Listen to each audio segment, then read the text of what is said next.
Filio, et Spiritui Sancto, sicut erat in principio, et nunc et semper, et in saecula saeculorum. Amen. Deus in loco sancto suo, Deus qui in habitare facit mundi, et in loco, ipse David virtutem, et fortitudo in temple suae.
Gloria in excelsis Dei. Et in terra pax omnibus bone voluntatis. Adoramus Te. Remeritimus Te. Adoramus Te. Glorificamus Te. Gratias agimus Tibi, pro Te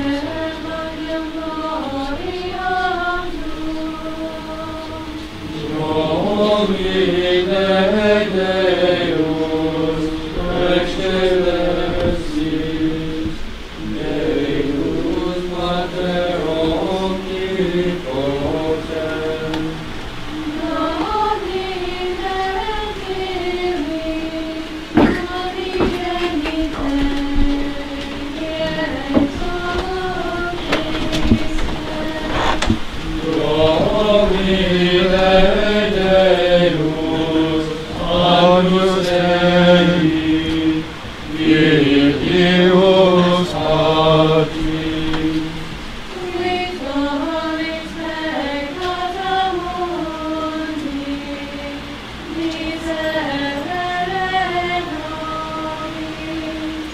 Vitolis peccata mundi, suscipe deprecationem nostram.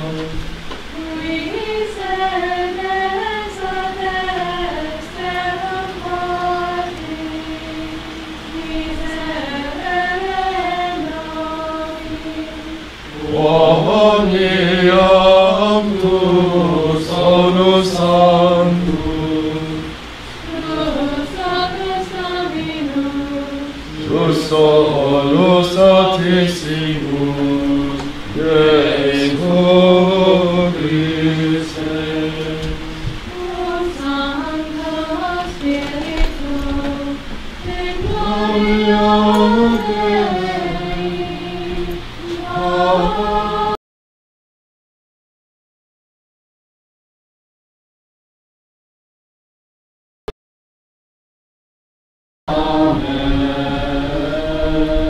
Dominus vobiscum, Et cum spiritu tuo, oremus. Omnipotens et misericors Deus, decoros monere beni dutibia fidelibus tuis, digne nadabilitas sebeatur, tribuo quesumus nobis, ut ad promissionis tuas, sine offensione coramus, per Dominum nostrum Iesum Christum Filium Tuum, qui tecum dividet regnat in unitate Spiritus Sancti Deus, per omnia saecula saeculorum. Amen. Lectio Epistolae Beati Pauli Apostoli ad Corinthios. Fratres fiduciam talem habemus per Christum ad Deum, non quod sufficientis simus cogitari aliquid ad nobis quasi ex nobis, sed sufficientia nostra ex Deo est. Qui et idoneus nos feci ministricat, quos in ministratio mortis literis deformat in lapidibus fuit in gloria, iter nos possit intendere Filii Israel in faciem Moisi, propter gloriam votus eus, que vacuatur. Quo modo non magis ministratio Spiritus erit in gloria, non si ministratio damnationis gloria est, multo in gloria.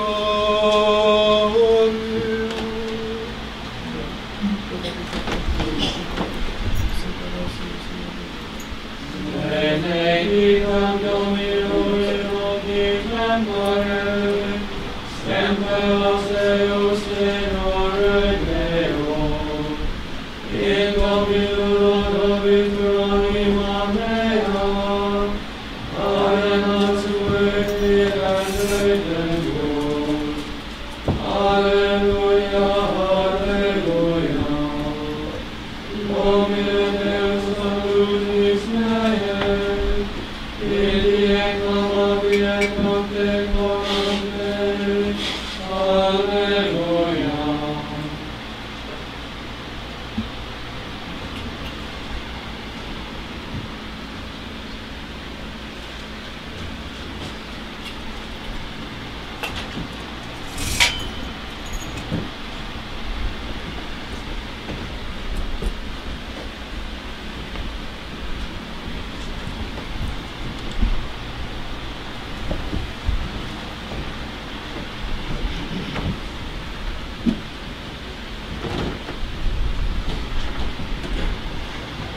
Dominus vobiscum.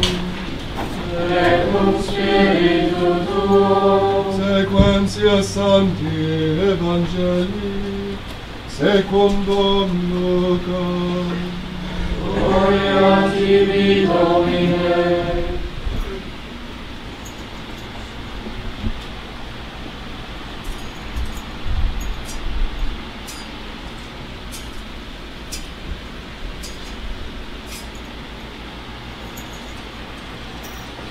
In illo tempore dixit Iesus discipulis suis, Beati oculi, qui videnque vos videtis.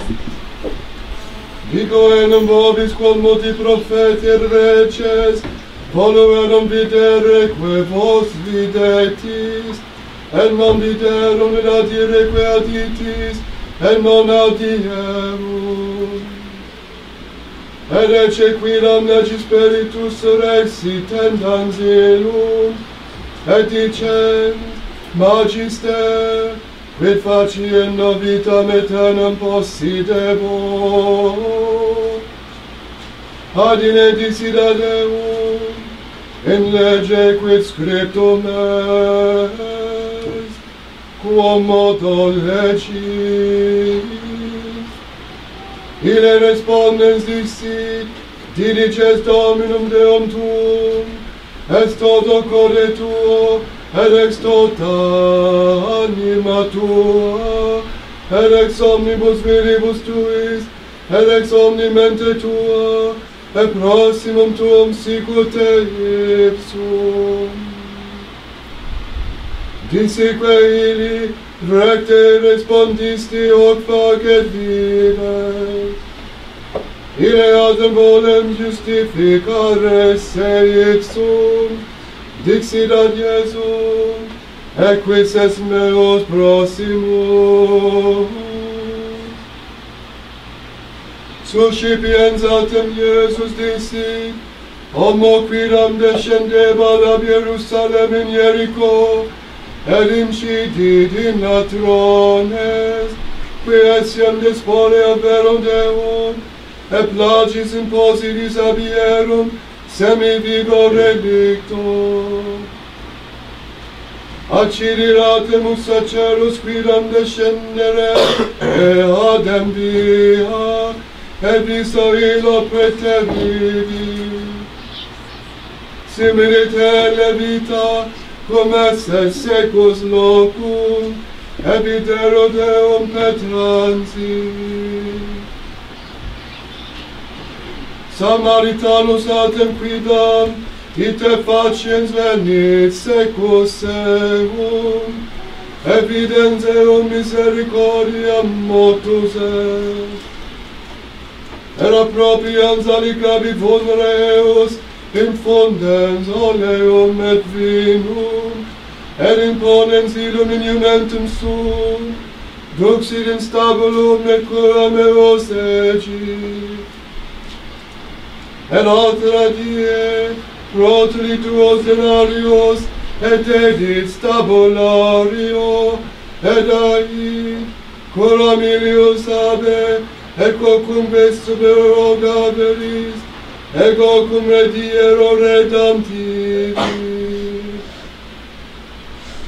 Quis orum triumvit tibi proximus fuisse illi, qui incidit in latrones, ad ille dixit, qui fecit misericordiam in illum.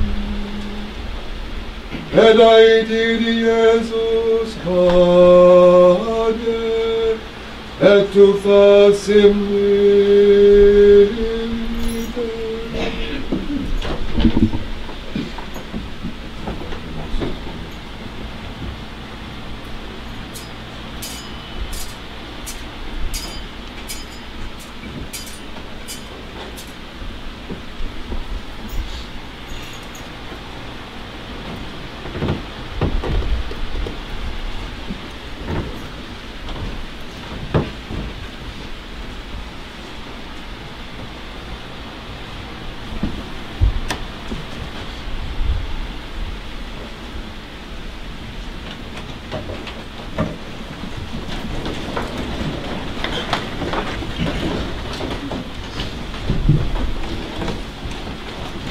This is the 12th Sunday after Pentecost here at Our Lady of Mount Carmel in Boston, Kentucky. The epistle is taken from St. Paul's letter to the Corinthians, chapter 3. Brethren, such confidence we have through Christ towards God, not that we are sufficient to think anything of ourselves as of ourselves, but our sufficiency not in the letter, but in the Spirit. For the letter killeth, but the Spirit quickeneth. Quickeneth means gives life. Now if the ministration of death, engraven with letters upon stones, that's the 10 Commandments given to Moses, was so glorious, so that the children of Israel could not steadfastly behold the face of Moses for the glory of his countenance, which is made void, how shall not the ministration of the Spirit be rather in glory? For if the ministration of condemnation be glory, much more the ministration of justice aboundeth in glory. The Holy Gospel. Taken from St. Luke chapter 10. At that time Jesus said to the disciples, Blessed are the eyes that see the things which you see. For I say to you that many prophets and kings have desired to see the things that you see, and have not seen them, and to hear the things that you hear, and have not heard them. And behold, a certain lawyer stood up, tempting him, and saying, Master, what must I do to possess eternal life? But he said to him, What is written in the law? How readest thou? He answering said, Thou shalt love the Lord thy God with thy whole heart, and with thy whole soul, and with all thy strength, and with all thy mind, and thy neighbor as thyself. And he said to him, Thou hast answered rightly. This do, and thou shalt live. But he, willing to justify himself, said to Jesus, And who is my neighbor? And Jesus answering said, There was a certain man who went down from Jerusalem to Jericho, and fell among robbers, who also stripped him, and having wounded him, went away, leaving him half dead. And it chanced that a certain priest went down the same way, and seeing him, he passed by. In like manner also a Levite, when he was near the place and saw him, passed by. But a certain Samaritan, being on his journey, came near him, and seeing him was moved with compassion, and going up to him, bound up his wounds, pouring in oil and wine, and setting him upon his own beast, brought him to an inn, and took care of him. And the next day he took out 2 pence, and gave to the host, and said, Take care of him, and whatsoever thou shalt spend over and above, I at my return will repay thee. Which of these 3, in thy opinion, was neighbor to him that fell among robbers? But he said, He that showed mercy to him. And Jesus said to him, Go, and do thou in like manner. Thus are the words of the sacred Scripture.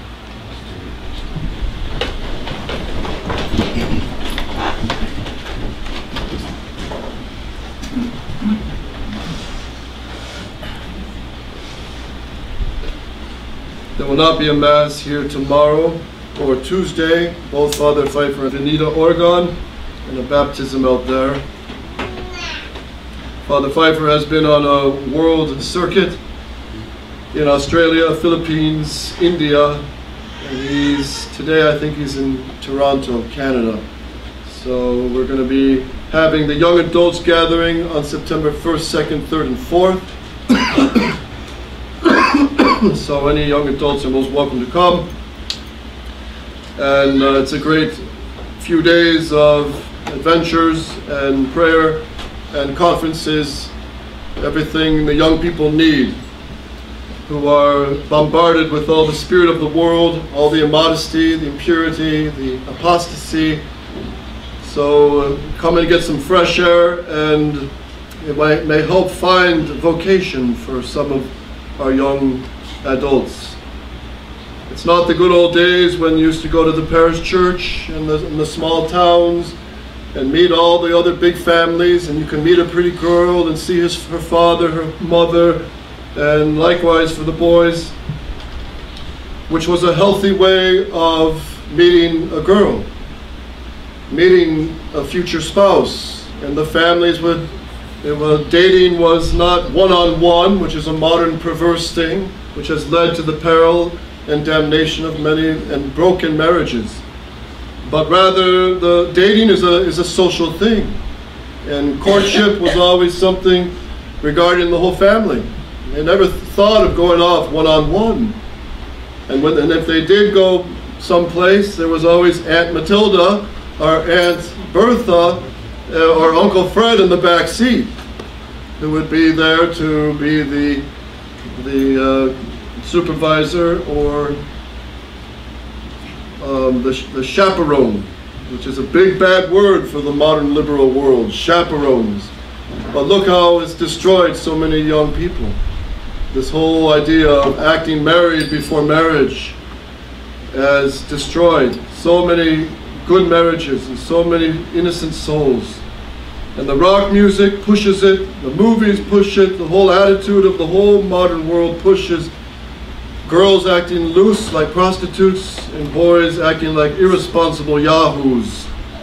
And it's really, we got to stop with this nonsense. We got to rebuild the way the Catholic Church has always rebuilt. And that's the purpose for this young adults gathering, helping these young people start off well and find their vocations, and hopefully inspire also religious and priestly vocations. So that's the young adult gathering, September 1st, 2nd, 3rd, and 4th. In the name of the Father, Son, Holy Ghost. Amen. We have the great gospel and the parable given out of the mouth of Christ himself. Who is this Samaritan that has pity on the poor, beat up guy on the street? Who is this Samaritan? All the fathers of the church say it's our Lord himself. He's the one that had pity on the human race. And he poured in oil of his sacraments and wine of his mercy. And he carried that beat up state of the human race, beat up by the devil in original sin. He carried him on his own beast, that is, took on all the sins of the human race on himself and was nailed to the cross. And he left this fallen state of humanity to the care of the hotel owner. And who's the hotel? It's the Catholic Church, the Roman Catholic Church that will last till the end of the world, despite bad priests, despite bad and cowardly and modernist bishops, despite bad popes. The Catholic Church will last till the end of the world. And this is the church we profess, this is the faith we proudly profess before the whole world. And we desire the conversion of the whole world to the Holy Catholic faith. And there's no salvation outside of any other than what Christ established as his church. And he calls it jealously, my bride. My bride. There is no other religion that he loves, no other boat to be saved than his bride, the Holy Roman Catholic Church, which includes, of course, the traditional rites of the Church, the other Eastern rites, Byzantine rite, the Maronite rite, Ukrainian rite. Traditionally, these go back hundreds and hundreds of years, even to the 1st, 2nd, 3rd century. But the queen of them all is the Roman rite because it's the rite of the Pope. And the Pope was established, his authority was established by Christ himself. That's why no one can mess with the authority of the Pope. That's why it's so good for the whole world when you have a good Pope. The whole world feels its good effects and shares in its light and is fed by its good bread and nourishment. But when we have bad popes, and we've had now 5 bad popes as a punishment over the whole world, 5 bad popes, John the 23rd, Paul the 6th, John Paul II, John Paul I only lasted 30 days, they killed him, so maybe he, in God's eyes, was going to do something good. Pope Benedict XVI, bad news. And then this Pope Francis, who's friends with all the enemies of Christ, the sodomites, the communists, the socialists, the Freemasons, everyone that hates Christ, they all love him. And all those who love Christ tremble at the thought of this Pope. So we got to pray for Pope Francis. We pray for him every Mass. What a miracle it would be, wouldn't it, if he really had a conversion and consecrated Russia to the Immaculate Heart as Our Lady asked. That would be such a miracle of grace. But if he doesn't do it, which it doesn't look like he will, because he mocks Fatima, he mocks the Rosary, he mocks traditional Catholicism, and he's doing everything to stamp it out and crush it. That's why it's so foolish of Bishop Fillet to be saying Rome has changed. Things are better now in Rome, when they're doing everything to crush tradition. So what blindness, what blindness. So I want to tell you about a great saint that was admired by St. Alphonsus Liguori, and his feast is actually today, August 27th. But what this saint went through and what he did fits this gospel, because he had mercy on the poor, orphans and poor children who were running the streets. And in those days, over 150 years ago, people did not practice birth control and kill their babies. They didn't bring them to abortion clinics to be massacred. And we've got now worldwide, the standing is well over 1 billion abortions worldwide. Do you know how many nations that makes up? When Our Lady said whole nations would be totally annihilated, maybe she also meant that horrible crime of abortion. So in those days, they didn't kill their babies. They wanted children. They wanted children. Children were loved. And if the parents weren't that great, and girls got in a bad situation, well, the children were running the streets and were taken up by saintly orphanages. And one of these was St. Joseph Calasancius. St. Joseph Calasancius. He's one of those saints where we hear about every year, but we don't know much about. But he was born in a family of 5 children. He was the youngest in Spain. He went to school. He was a good kid in school, and he was mocked for it by worldly kids, but who cares?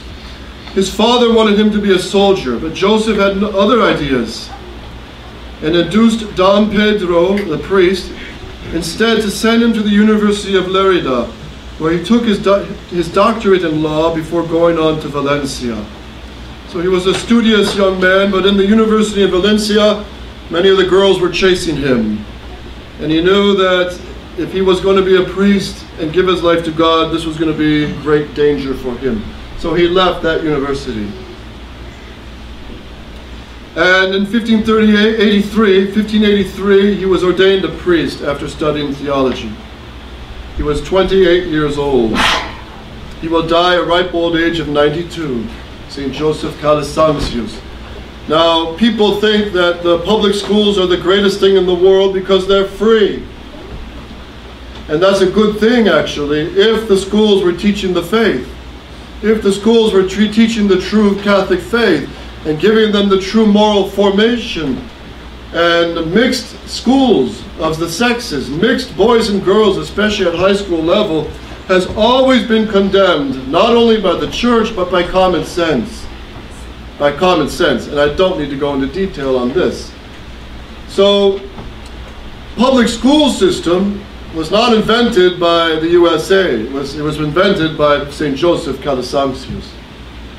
He's the one, because all the children would be going usually to the Dominican order, the Jesuit order, and they had to pay money to go to these schools. Obviously, to run a school does cost. But St. Joseph Calasancius, when he moved to Rome, he was placed in a position as a vicar general, working for the bishop. He was very successful, doing a very good job, penetrating areas of Spain where souls had fallen into laxity and immorality, and he had encouraged the priests. But he knew that wasn't his vocation, and he felt called to go to Rome. And in those days, 1592, Rome was Catholic, and it was good. And this St. Joseph Calasancius went to Rome, and he felt his vocation had to do with all these children running the streets of Europe, or orphans, aimless, often getting into child delinquency, ending up in jail, ending up as delinquents. And he had great mercy and pity on these poor kids. And this is what he was called to do. So when he arrived in Rome in 1595, there was a plague that hit. And that plague took the lives of thousands of people. And he went with St. Camillus de Lellis, the founder of the Red Cross. St. Camillus de Lellis, another thing that we take for granted, but was founded by a Catholic saint, the Red Cross. Public schools, St. Joseph Calasantius. And St. Joseph, after the plague abated, he was drawn to the instruction of young children, and he turned to Rome. He had become a member of the Confraternity of the Christian Doctrine, whose business it was to teach both children and adults on Sundays and on feast days the catechism. And in so doing was brought home vividly to St. Joseph Calasantius how degraded and ignorant so many of the children were, especially of poor families. They couldn't have raised with good morals and the true holy faith. So he actually succeeded to start free day schools. The first public school system was started by a Catholic saint. And then the Freemasons, of course, took over and they fought him. Already they were angry at him because the Freemasons always want control of two things: marriage laws, so they can allow divorce and make a mockery of the holiness of marriage, and secondly, the education of the children. If you form the children to be saints and to be soldiers of Christ the King, you're going to convert the whole world. You're going to save souls from hell. And the Freemasons and the enemies of Christ do not want this. And that's why they infiltrated the whole public school system. And now the public schools are seedbeds of vice, promoters of evolution, atheism, and every single immorality you can imagine. And now they purposely in the universities hire sodomites and male and female. I don't want to get too explicit off the pulpit here. And the worst of atheists, the worst of communists, the worst of even Satanists to teach in these universities. Yeah, they're smart, they're geniuses, they know their engineering, but they're a bad example to the students, and they take many to hell along with them. So it was St. Joseph Calasantius who started the free schools. And this is something we have to start again someday, but who can do anything free? But he did it, and he was able to start off in 1597. A public free school was opened.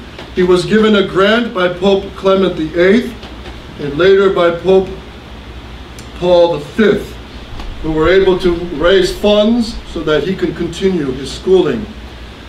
But of course, the devil was mad.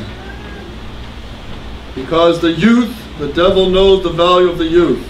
One of the old wise philosophers of the Greek and Roman days, when he came to a town, he would always ask, the first question was, what's the state of the youth? And he knew that if the youth were strong and being formed in some morality and some good education and some athletic training and musical training, that there was hope for the future. But if the youth were useless and bums and given to vice and immorality, he knew tomorrow's days are bad. Tomorrow's days will be bad. So what does that say for our days? St. Joseph would face now many trials. He had up to now 700 students in his little school, day school. He was able to recruit the help of another priest. He turned to the Dominicans for help. They were too overburdened themselves. He turned to the Jesuits. They had their own program. They just couldn't help him as much as they wanted to. He turned to many priests, and they just didn't want to help him. So he realized he had to do it himself, and it was God's vocation for him. And he did, and he undertook it. And he was always criticized heavily. He endured public accusations from other parish schoolmasters who were well paid.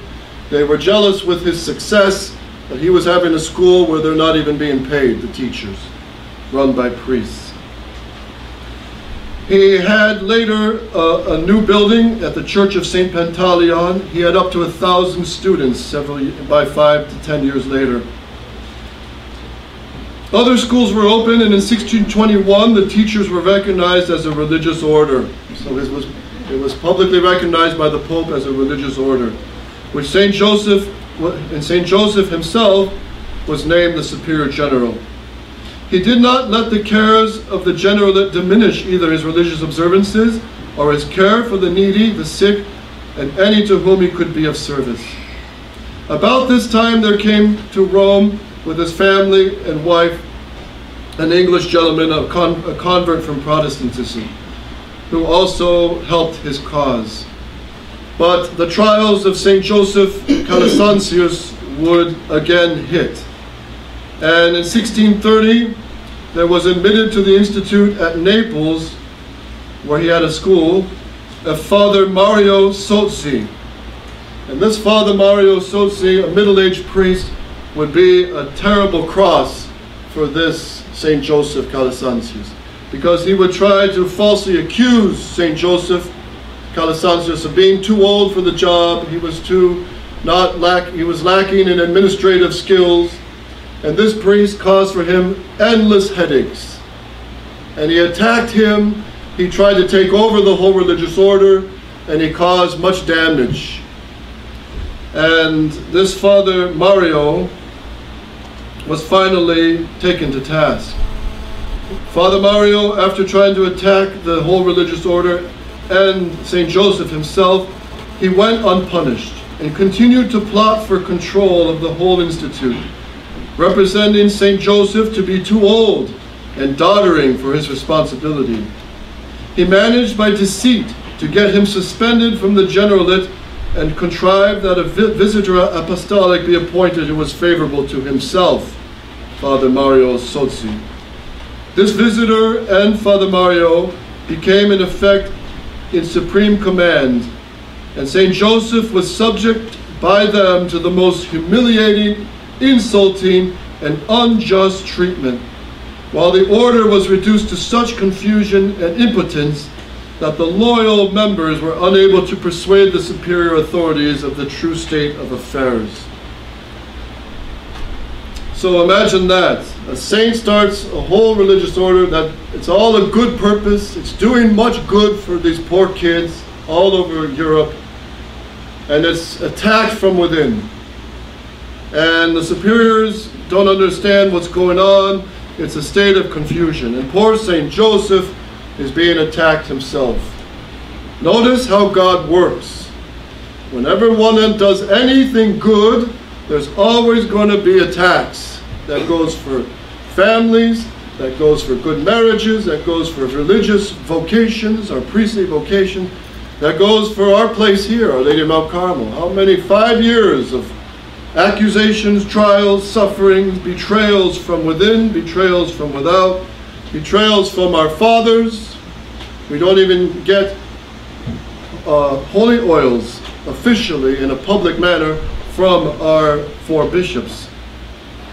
So this is very similar to many good works, and we shouldn't be overwhelmed nor discouraged at the state of our fight now for the faith, this battle for the faith. So what happened? 1643, Father Mario died.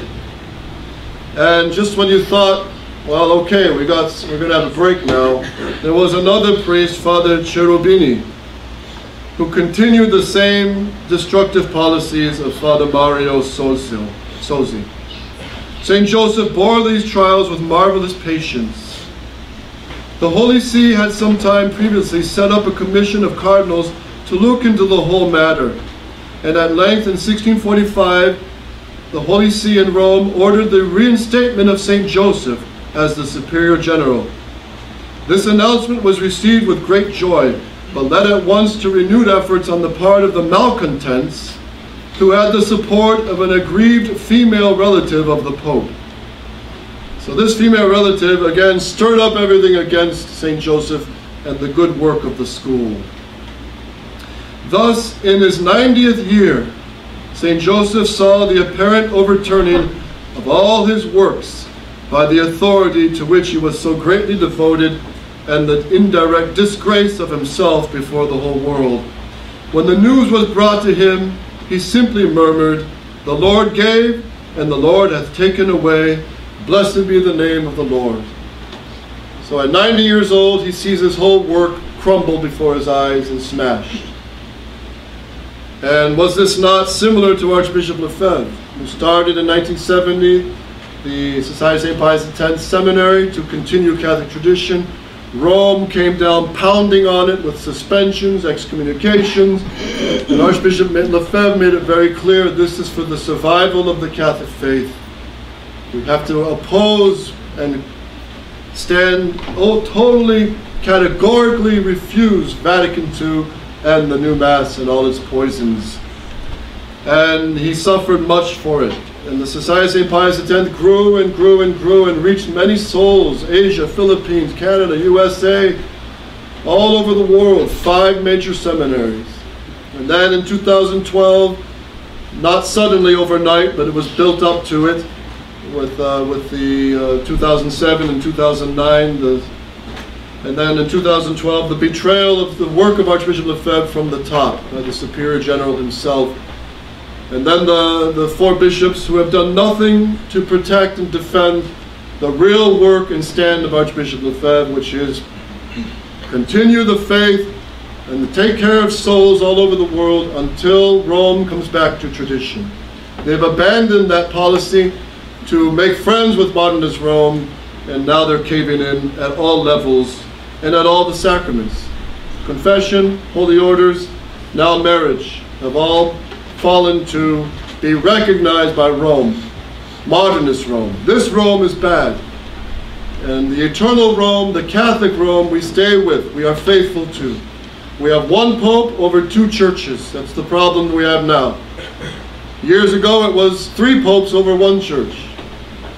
And now we got 1 pope over 2 churches. We stay Catholic and we fight this conciliar church. So what happened to St. Joseph Calasanzius? He died a holy death, and before he died, this Father Cherubini, who caused him so many headaches, was repentant. And he was reconciled with St. Joseph. He was sorry for all he caused him. And St. Joseph consoled him on his deathbed, this fellow priest. A few months later, August 25th, 1648, St. Joseph Calasanzius himself died. He was known as the perpetual miracle of fortitude, and he was called another Job, endlessly practicing patience from all the trials and crosses God sent him. And what's very interesting is St. Alphonsus Liguori, who came 100 years later, admired this St. Joseph Calasanzius. He admired him, read his life, and tried to imitate his virtues, because St. Alphonsus also was kicked out of his own religious order, the Redemptorists, that he founded. He was too old and he was too crippled, so they thought, let's get rid of him. And they did. So St. Alphonsus suffered very similar things from his superiors. So Archbishop Lefebvre also suffered very similar things, and we, the disciples, cannot expect much better. But it doesn't change. We have to continue the fight for the faith and to form good priests for tomorrow. In spite of all the crosses and the attacks and criticisms, we must continue doing the work of God, and that is to keep the Catholic tradition, keep the line of Archbishop Lefebvre, continue the Holy Sacraments, taking care of all the souls that call to us for help. And you, dear faithful, you have a lot of work to do. Because you work with people at your workplace. You go shopping and bump into other people. You know people at sports games. And you also must spread the faith. You must spread the light. And you must let them know where they can find good catechisms, good sermons, where they can get good books to read and good websites to find and look at, and give them miraculous medals. Many people are not open to hear anything. They want beer and their video games and the popcorn, and they don't want to hear anything about Christ the King and the Holy Faith and the fight for tradition. And what do? Well, at least you can give them something, a miraculous medal, a green scapular.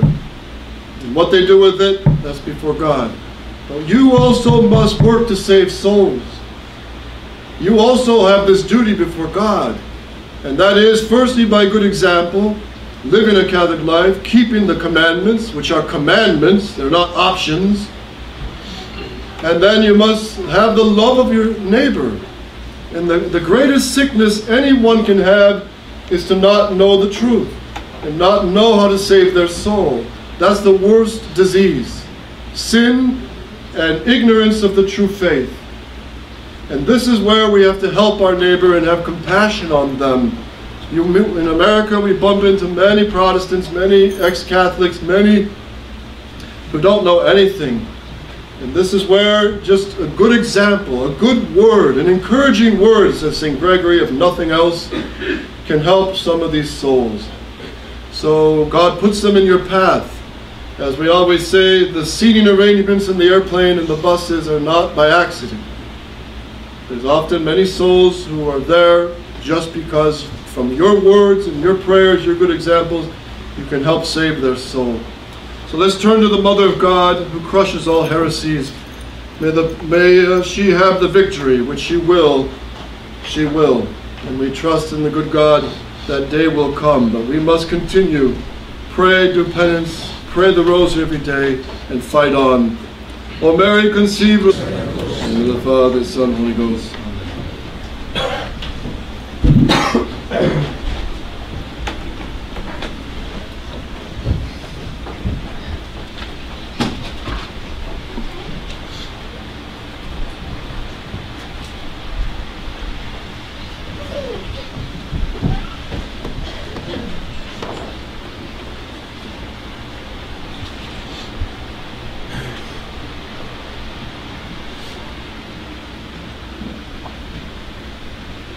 Credo in unum Deum,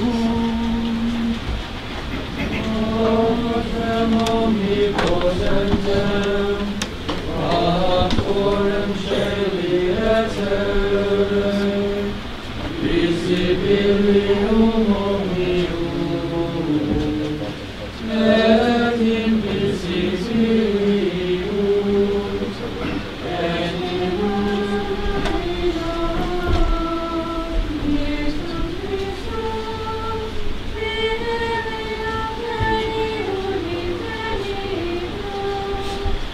et Padre natum, ad Deo via secula.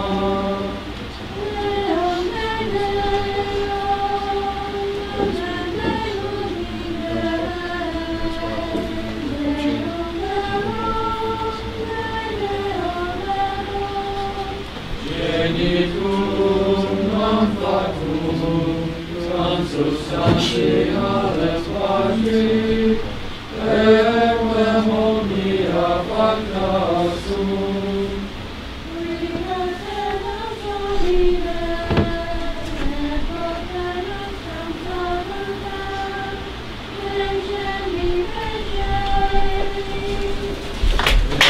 Incarnatus de Spiritus Sancto, et Maria Virgine, et homo factus est.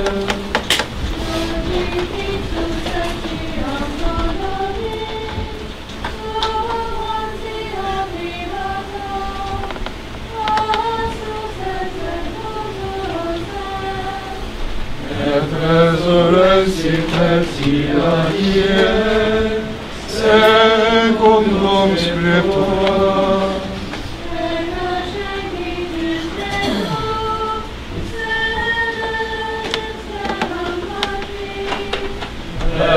Eliterum venturus est cum gloria, judicare vivos et mortuos, cuius regni in omne fini, et in Spiritu Sancto Dominum, et vivificante, qui ex pace filioque procedi, qui cum Patre et Filio simo adorator et cum glorificator, qui locutor est per profetas, et unam sanctam catholicam, et apostolicam ecclesiam, confiteorum baptisma in remissionem peccatorum, et expecto resurrectionem mortuorum, et vitam venturis seculi. Amen.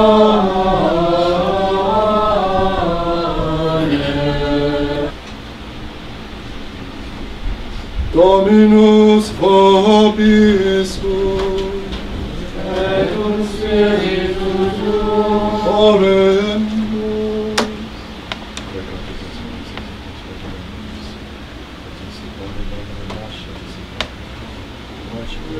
Reclamatus est Moises, in prospecto Domini Jesu, et exivi, quale Domine Deus in populo tuo, pace ire omnipotent, et mentora Israel,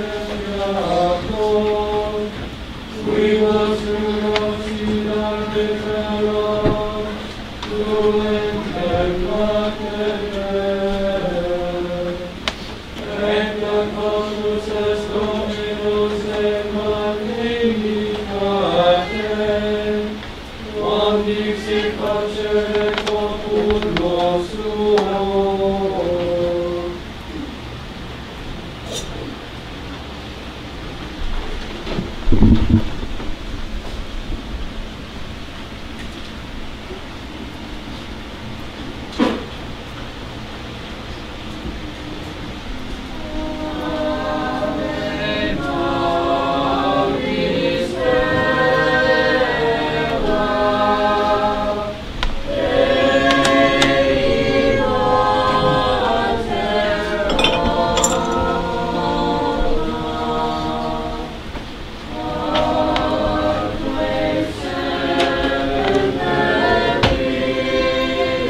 Orate fratres.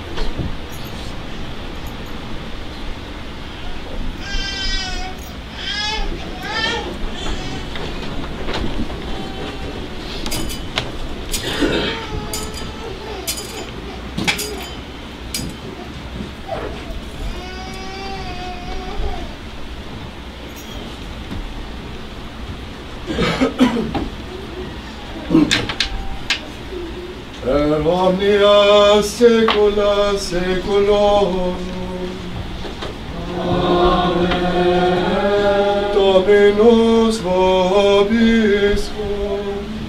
Et cum spiritu tuo. Sursum coda. Abemus ad Dominum. Gratias agamus Domino Deum nostrum.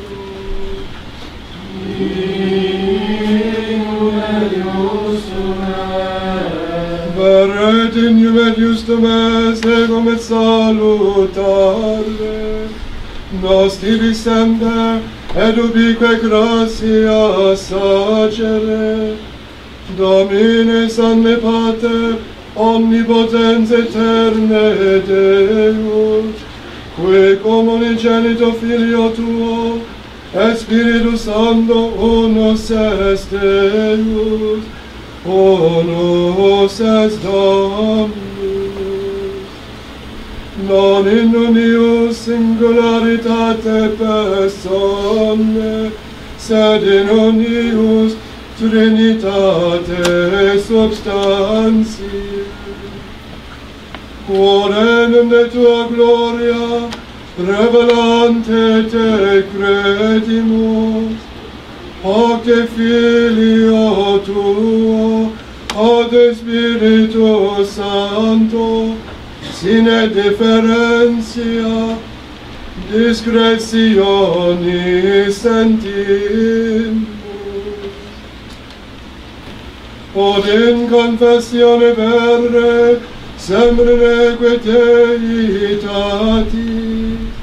et in personis proprietas, et in essentia unitas, et in majestate adoretur qualitas. Quam laudam angeli arque arcangeli, cherubim quoque a seraphim, qui non cessant acclamare quotidie, una voce dicente.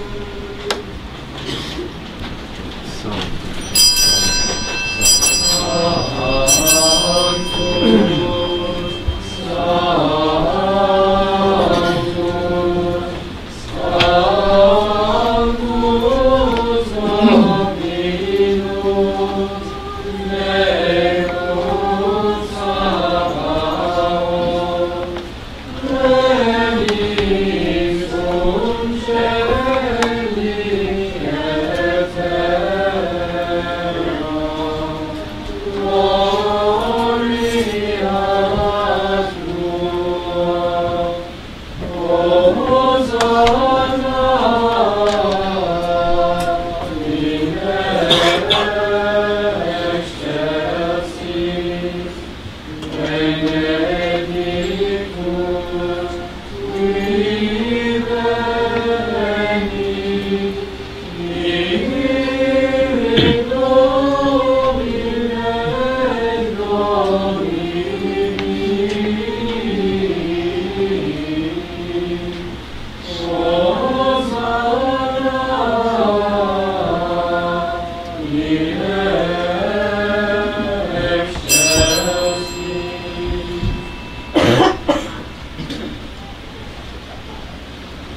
God is spoken.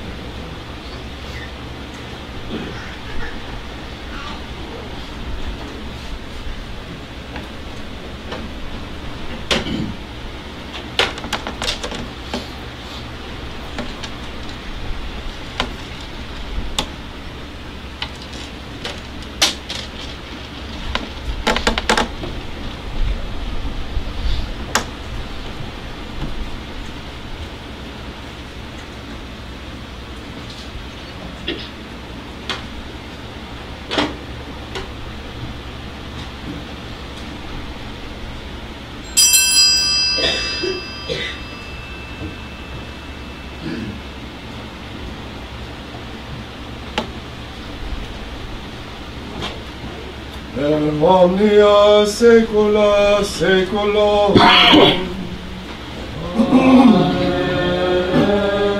Oremus, preceptis salutaribus nomiti, et divina institutione formati, ademus dicere. Pater noster, qui es in celis, sanctificetur nomen tuum, adveniat regnum tuum, fiat voluntas tua, sicut in cielo et in terra. Panem nostrum quotidianum da nobis hodie, et dimitte nobis debita nostra, sigur et nos dimittimus debitoribus nostri, et ne nos inducas in tentationem, sed libera nos a malo.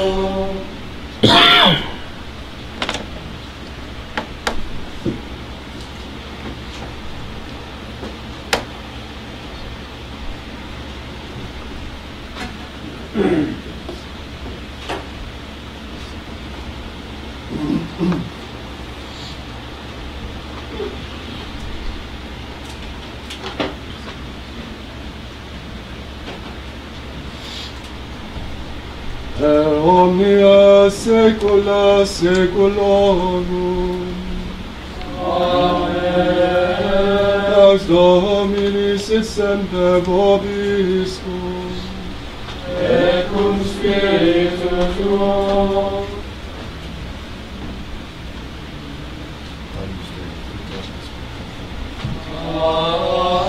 Agnus Dei, quid mollis peccatus mundi, miserere nobis. Agnus Dei, quid mollis peccatus mundi, miserere nobis. Agnus Dei,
Misereate vestri, omnipotens Deus, et missis peccatis vestris, perduca vos et vitam aeternam, indulgentiam absolutionem, et remissionem peccatorum vestrorum, tribuat vobis omnipotens et misericors Dominus.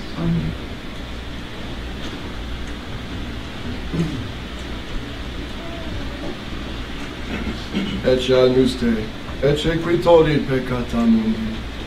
Domine, non sum dignus, ut interesse tetum meum, sed anum de verbo, es in habiter anima mea. Domine, non sum dignus, ut interesse tetum meum, sed anum de verbo, es in habiter anima mea. Domine, non sum dignus, ut interesse tetum meum, sed anum de verbo, es in habitur anima mea.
De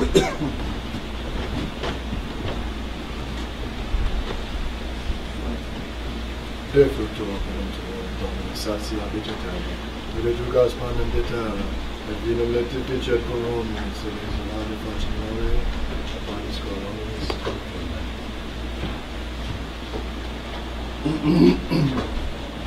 Dominus vobiscum,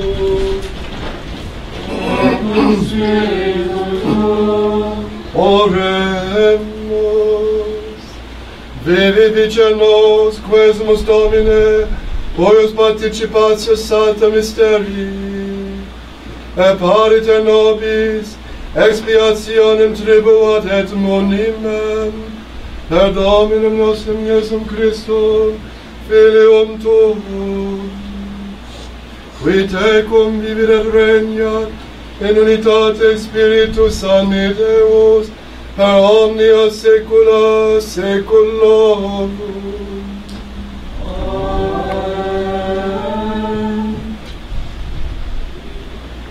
Dominus vobiscum, et cum spiritum tuum, ite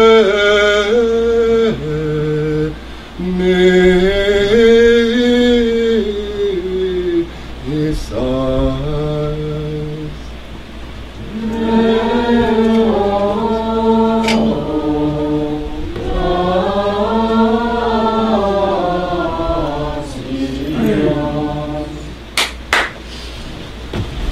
Benedicamus omnipotens Deus, Pater et Filius et Spiritus Sanctus, Dominus vobiscum, in ipsum Sancte Evangelii secundum Ioannem,